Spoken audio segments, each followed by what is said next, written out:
These are the kind of people he deals with, by the way. Yeah, I should open a business. Mind you, I'm not sure what I'm getting out of this. Because you think about it, I'm not doing anything to her in this scenario. I'm literally standing in the corner counting money. Maybe that's the point. I guess so. She doesn't like me. But, so, I'm laying there in bed, kind of staring at the ceiling, dead silence. Okay, I'll do that. Because I figure I can tell you about it, so. And at this point, we had kind of given up on the podcast ideas, so it's not like nothing to do with the podcast. This has me just wanting to tell a fucked up story. So I start because I just want to know the particulars of what she wants to have happen during this thing happening to her. Like how many ends she wants to come in. And it's like you're feverishly scrambling to get a decoder ring just to figure out what she's talking about. Drink your Ovaltine. She's very particular that she wants them not just to have sex with her. She wants them to shove objects into her as well. Once again, it's just work for me. And she has to, like, say that, like, no, not just their cocks. They have to put stuff in me, too. What I love about all of this is that she's given, like, it's seemingly hours of thought. I know. Like, there's no limit to the detail of this. And I'm still kind of like, I don't understand what point it is for me to be doing any of this, because she could just think about this herself.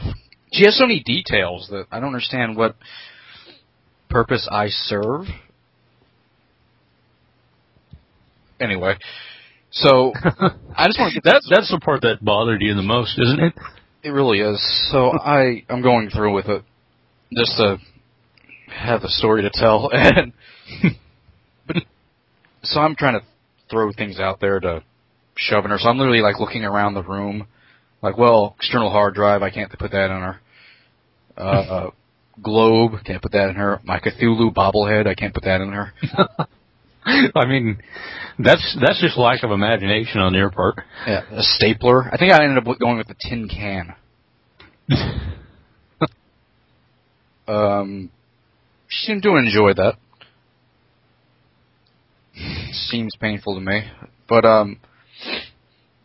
she ended up asking a question that I had to hold back laughing from when she asked me. Because it was just so bizarre. And how far into it is it? I would say probably about 5-10 minutes. So you're like knee deep in insanity at this point. Yeah, and it goes on for like another, I'm going to say another 20 minutes after this. Because I'm really trying to rush through it, go back to sleep. And I'm going to run out of shit to say. Like, yeah, they're still coming in and raping you. They're using broom handles and, ooh. Ooh. They're using liquid plumber bottles and flashlights so they can see into your pussy. At this point, it's like you're telling a ghost story. I start a fire in my bedroom. It's like the opening of Are You Afraid of the Dark? It's the Midnight Society. just like that little smoke bottle. I have dry ice up everywhere. Awesome. It's like a Scooby-Doo villain. But so what's the question that she asked? Now you know how funny this question is, right? To be honest, I can't remember. Oh God, I'm telling her like they're coming in to rape her or something like that. I don't remember what started it, but she asked me, how much are they paying you?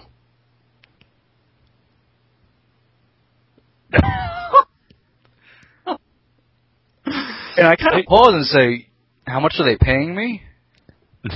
Yeah, she really wants to know. Like, knowing the amount I'm being paid, it will get her off more than she already is. It's turned from charades to The Price is Right at this point. It's now about, like, my tax brackets and how much I'm pulling down, and my fiscal expenses, and Is there a 6-foot bike in Gotham City? So what's he pulling down after taxes? One more go on the fangs, though.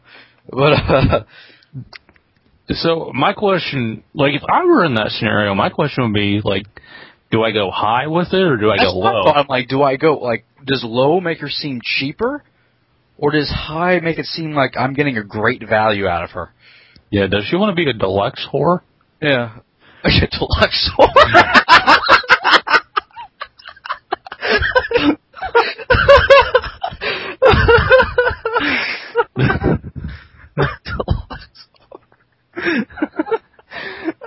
Just imagine you pulling off a sheet off of her, like, our new model of deluxe horse.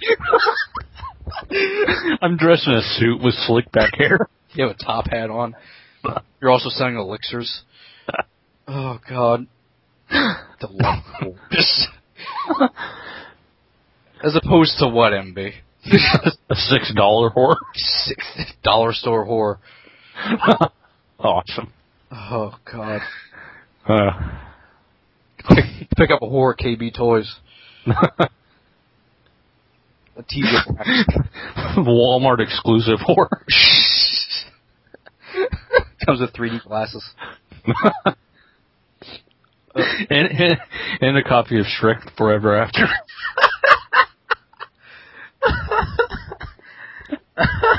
It's like they'll just do anything to market it at that point. A coupon ticket.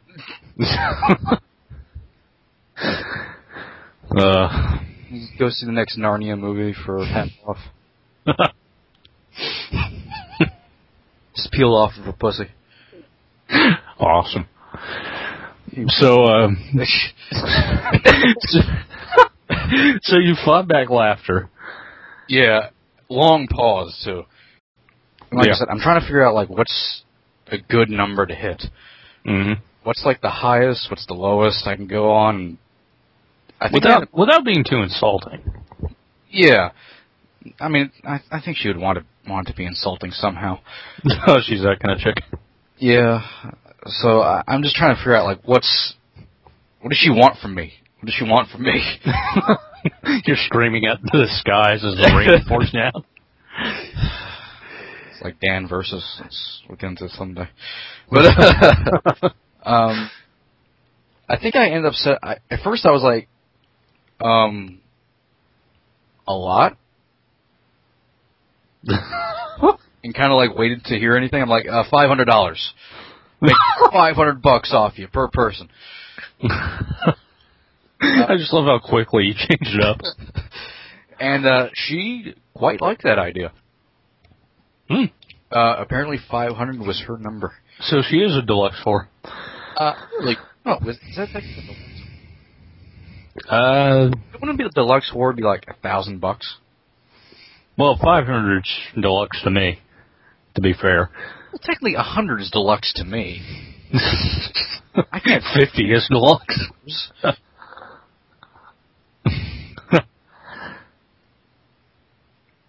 I mean, just saying. But, yeah. I just thought that was such a bizarre question for somebody to ask. How much are you being paid for other men to come in and rape me? It's like now that you've had experience, you can actually give like estimates. Yeah, like I could start a business. Yeah. Maybe it's not the most legal business in the world, or think right or correct, or you run it out of your basement.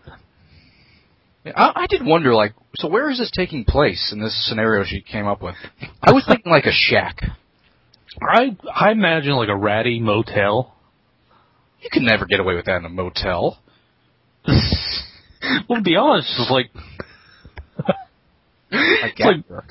do you actually know where you could get it, where you could pull it off? Yeah, like a shack or like an underground bunker.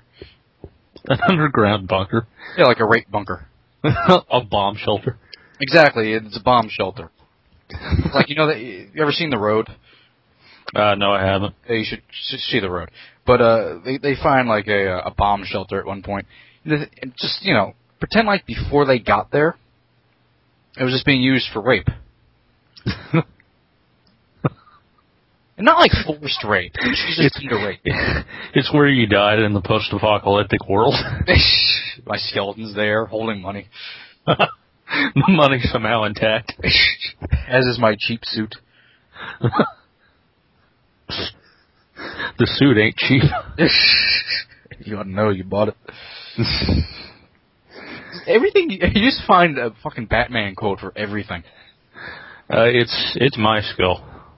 Like, you can give estimates for rape, I can give... I just want to say, I am not a rapist.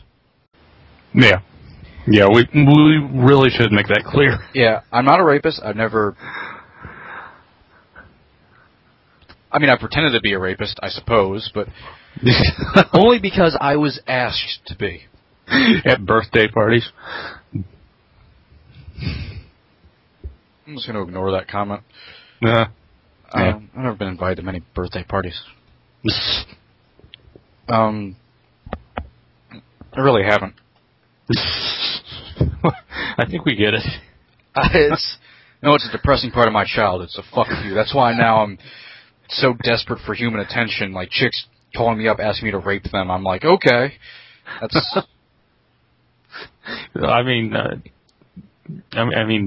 that's your business, man. It's your business. Fuck you. Fuck you. Oh God. Anyways, that's the rape chick, Beatrix. So, have you had any follow-up calls from her? No, not since then. That was like months ago at this point. Before that, even longer.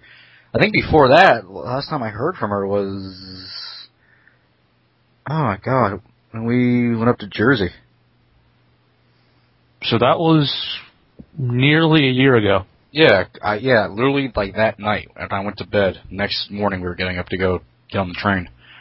By the way, what he's referring to is I actually went up to Maryland to... yeah, Maryland... MB's lives in Indiana for those... the glorious Seymour, Indiana. You'll be hearing a lot more about that, I'm sure. The stories of living in fucking Indiana.